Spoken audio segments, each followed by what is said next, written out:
Okay. Yeah, thank you very much for having me. While we're waiting for the slides, I can already, yeah, there they are. I can already talk a little bit about what this is going to be about and who I am. So I'm Christian. I work at Bitmovin. I did my PhD at the University of Aachen with Professor Ohm. You might know him from the standardization activities of MPEG, JVT, and all of those. I did a lot of research in EVC and scalable EVC.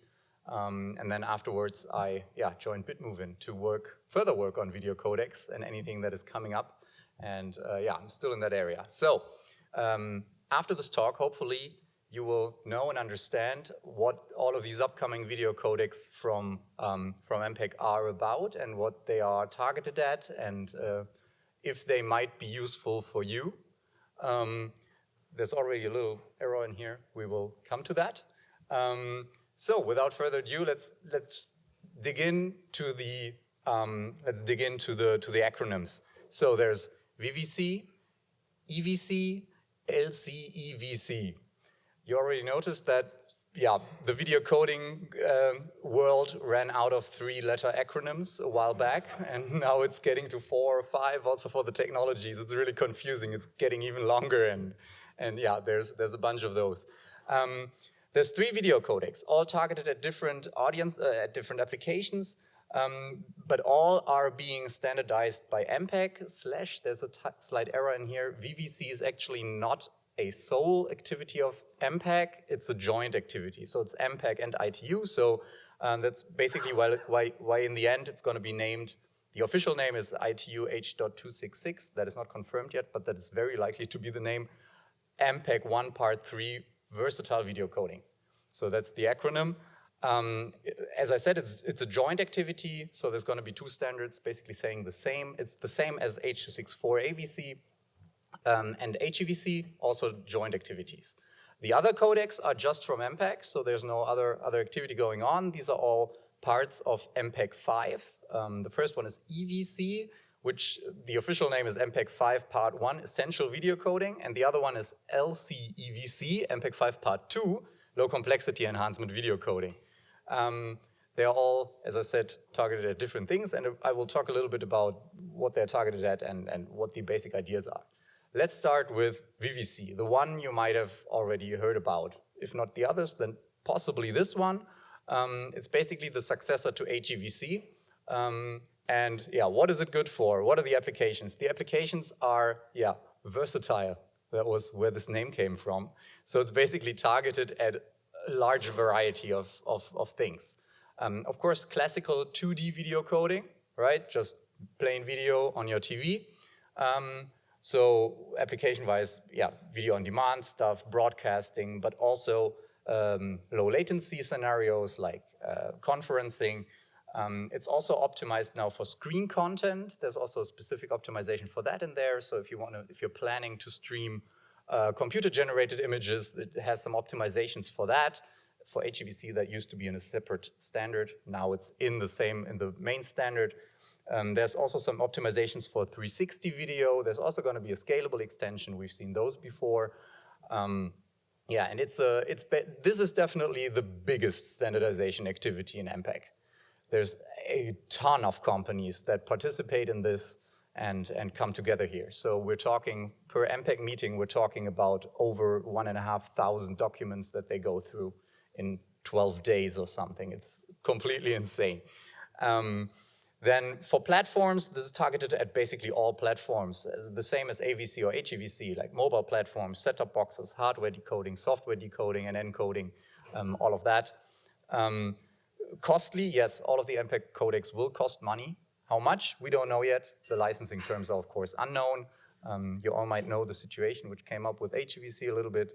We don't know if that's going to repeat or not. It's all still a big question mark, of course. The standardization is still going on, so that's not finished. When? Next year it's going to be finished. End of next year, October, November, the first standard is going to come out. That's the plan. And then you can start to actually implement stuff. Of course, the major companies are already working on this a little bit. We don't have that much time, but I still want to point out some of the key new technologies which make VVC so performant. Just a little bit. So One of the cool new features is the block partitioning scheme. Blocks got bigger over time, right? In AVC, the block size was 16 by 16 pixels. Then in HEVC, it got 64 by 64. Now in VVC, it's 128 by 128. And of course, you have to partition those blocks down into smaller blocks in order to actually encode them. And a big performance boost for video codecs is if the video codec is flexible in that, if you can flexibly adapt to the content within the codec. So if you have like curves in there, you can flexibly adapt to what is moving where. And the more flexible you make it, the better the codec will perform. But of course, the more complex the whole encoder setup gets, right? Because the encoder has to try everything. And in VVC, they have a very flexible and very, very cool setup for partitioning blocks. Basically, this is a 128 by 128 block, and now we have to partition it. And this is now done with using 2 separate steps. First, you have a quad tree, which means you can either split the block into 4 equally sized subblocks or not. And then per subblock, recursively, you go on. So for the first one, we do another split into 4 subblocks. And then for that one, we might do it again. And when we're done with that, we go to a second stage where we can split blocks horizontally or vertically into 2 or 3 subblocks. So we can split them horizontally into 2 blocks, vertically into 2 blocks. We can split them like this into 3 subblocks, and then or horizontally into 3 subblocks. And for each of the subblocks, the recursion goes on. So you can split this one horizontally again, this one vertically again, this one horizontally again, and so on. That's the basic idea. You can see this is highly flexible, but of course on the encoder side, this is horrible because you basically have to, how do you figure out what to use? This is a very complex scenario. How do you decide how to split? As I said, the more complex it gets, the worse it gets for the encoder, but of course, the better the coding efficiency in the end is. So this is a big point why it's more efficient. And then there's a long, long list of new, smaller technologies. They didn't reinvent the wheel. It's still a normal video codec, but they made the wheel rounder at a lot of positions, at a lot of technologies. So one of the technologies is OBMC, which is overlapped block motion compensation. That's pretty cool. Basically, if you have, this is your current block, and these are the neighboring blocks, and you have a prediction signal, then you don't stop the prediction at the block boundary, but you continue it into the neighboring block from both sides, and then blend over the result. That the big advantage is that reduces the amount of block artifacts that you get at low bit rates, and the whole prediction gets better.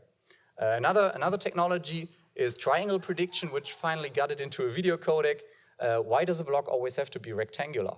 Why not something else? And this is basically what they're doing here. So at the smallest level, you can also split blocks using a triangular split in 2 directions, and then copying from 2 references, also with a blending at the edge, you blend the predictions together. And that is very good for cases where you don't have vertical edges, but you have something more dynamic in the image, something very typical. Also helps with the coding efficiency. This is just a very small glimpse into the technologies behind it. As I said, there's a huge list of stuff that has been changed from HEVC. Okay, let's get to the next one. EVC, essential video coding. So what is this for and what are we doing here? Basically, the applications, it's targeted at the same stuff as VVC. General video coding for VOD broadcasting, conferencing, screen content coding. There's no specific enhancements for scalability or 360 video. That's a slight difference, but otherwise it's also targeted at the same applications. Also from the platform, it's targeted at all of those. There's going to be cost. Yes, no. We'll get to why no. Of course, the licensing is also still unknown because the standardization is going to be finished by end of 2020. So yeah, it will take a while until we know how much it really costs. But what is the basic idea here? Why is it free or not? The idea in EVC is that you have 2 profiles. You have a baseline profile, which is free. So basically, the baseline profile means a profile is just a collection of coding tools. And the baseline profile contains a bunch of coding tools. These are just 3 examples, but it contains basic basic coding blocks, basic technologies, and these are all freely available. How do you choose them? Basically, you choose either stuff which is free because it's 20 plus years old, or yeah, you have some other agreements with the companies, or they're published in a different way so that you can freely use them. That's the way how you make sure that the baseline profile is free. And then you say, okay, and then there's a main profile which replaces these blocks with advanced versions of the technologies, with advanced things. And this is, of course, non-free because this is using patented technology that you have to pay license fees for. But the basic idea is that each of these blocks can be switched on or off in the bit stream. So at the beginning of the bit stream, you will have a list like, is this technology on? Yes, no. This is on, off? Yes, no. And for all of the enhancement technologies, basically. And yeah, now the good question, why? What is this good for? The idea is a little bit aimed at the problems that with the licensing problems in HEVC that occurred. Because the problem that happened is that in HEVC, some of the patent holders, which had patents in an advanced something, they don't want to license it. They have the patents, but they are not licensing it to you. If you want to buy a license for it, they don't answer, they don't care. They are not licensing them through a patent pool or anything. So yeah, for you it's a little bit of a bad situation because you don't know how much you have to pay, where can you pay it, because you can't pay anybody. What if he just jumps out of the bush and says, yeah, then now you have to pay me? And the idea here is, if you have the option to disable these advanced technologies, then you have a leverage against the company. So if the company, after like a reasonable amount of time, is not willing to give a license for it, you can just say, okay, then we disable it for all hardware decoders and for all bit streams. And then your technology is not in anymore. So you can now decide either to sell us some licensing rights, or we will switch it off, and that's it. That is the basic idea. Is that helpful? I don't know. It's hard to say. Yeah. But this is something which is being standardized in MPEG as well. And now we're going to come to the last one, which is low complexity enhancement video coding. Yeah, from the name you can see there's a few points in there. Low complexity is one of them. Enhancement. So what is this about? The application here is a little more specific. So the application is basically where a base codec already exists in hardware or software, and you want to enhance it using low complexity. So that's the key words here. So the platforms it's basically designed for hardware-specific situations like set-top boxes, and I'll come to an example how this might be used. Of course, it's also going to cost money, 2020, licensing unknown, but yeah, that's also being standardized. The basic idea is there's multiple layers to it. That's the enhancement, right? This is all the enhancement part. There's a base bit stream using any video decoder. It really doesn't matter. The standard doesn't say. This could be AVC, MPEG-2, VP9, AV1. It doesn't matter. It's any video codec. And if you decode that, of course, you would get a base quality. You would get a video at a base quality. And the idea of the enhancement, low complexity enhancement coding is now to enhance this signal using some more layers to get a higher quality video. So it's split into two layers. So you have an L1 bit stream, which decodes a residual signal, and then you add that on top of the existing video. Then there might be upsampling. That's optional, but it can be there. Think of situations where you have 1080p here and 4K here. And then you add another residual, and there's also some advanced prediction things happening in this block. And then you add that as well, and then you get a high quality video reconstruction. And that's the basic idea. So where might this make sense? One of the examples, which is also used in the evaluation of the performance of the codec, is specific hardware. I know this is the wrong picture, but yeah, think of ASICs. They look like this, right? They are built into, the BBC guys might know, they are built into set-top boxes mostly, but also other hardware devices like the Raspberry Pi has a Broadcom chip on top. There's a lot of devices that have these, And this is how, for us now, if we take a look inside, this is how it looks like. Usually you have hardware, specific hardware decoders for specific video codecs, like AVC or HEVC or VP9 in there. But you also have a general purpose CPU, which can do general stuff. Both of those, all of this is in there.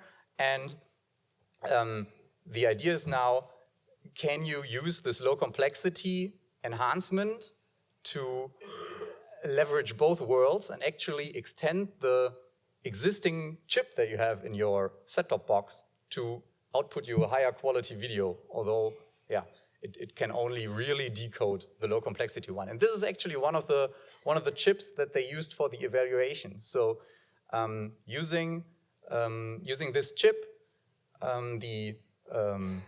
in the standardization, they also evaluated if this works, and they got it working using this enhancement coding. So basically, they had a baseline stream of 1080p at a certain bit rate, and then using just the general purpose CPU of the Broadcom chip, they decoded the enhancement layers and put them on top and output a 4K video out of it at a higher bit rate. Although the chip is not able to decode 4K video at that bit rate. And that's the basic idea. So you could later, in a later stage, even though the set-top box is already deployed to thousands of households, you could, with a software update, get a higher quality out of the box than before. That's one of the ideas. And of course, as a last thing, I want to show a little bit of a comparison of the codecs of the performance. These results are not from me. You can look them up here. It's an input document to the standardization. I think it was. I'll have to look it up. Who was it? The basic comparison here was between AV1, VVC, and EVC. Low complexity enhancement video coding is not in here because it's a very specific codec and it's very hard to compare to other codecs. So unfortunately, there's no implementation of that being done so far. There's no comparison of this yet. So yeah, we're stuck with these. The reference is HM, so the HEVC reference encoder. And yeah, of course, a short warning. Interpretation of the results can lead to wrong conclusions. Comparing video codecs is hard. And you can do so much stuff wrong that it's a whole field of research to do this. So I will still present these results. So this is how it looks right now using these versions of the reference encoders.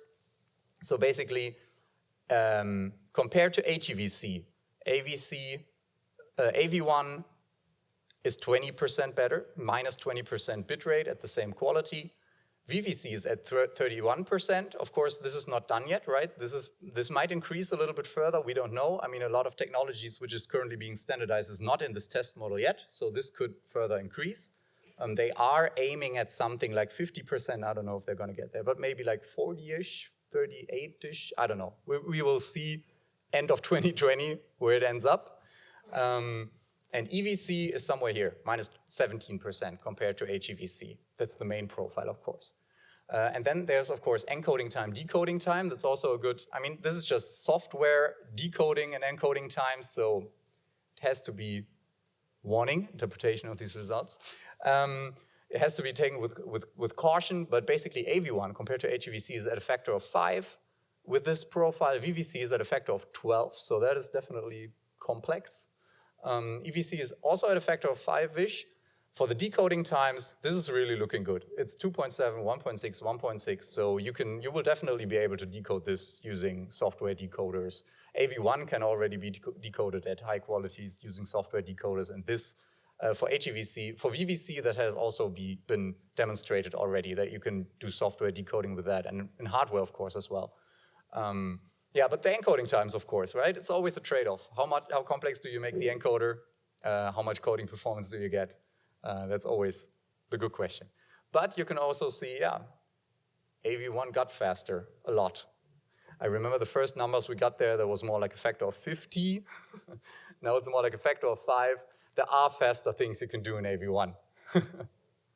And these are the results, basically, the final results, or yeah, the final slide that I have on these. So these are the latest codecs which are being standardized. yeah, I hope you learned something or you have some questions. I think we have quite some time, right, for questions, if you have any. Thank you for your attention, and I hope you have some questions.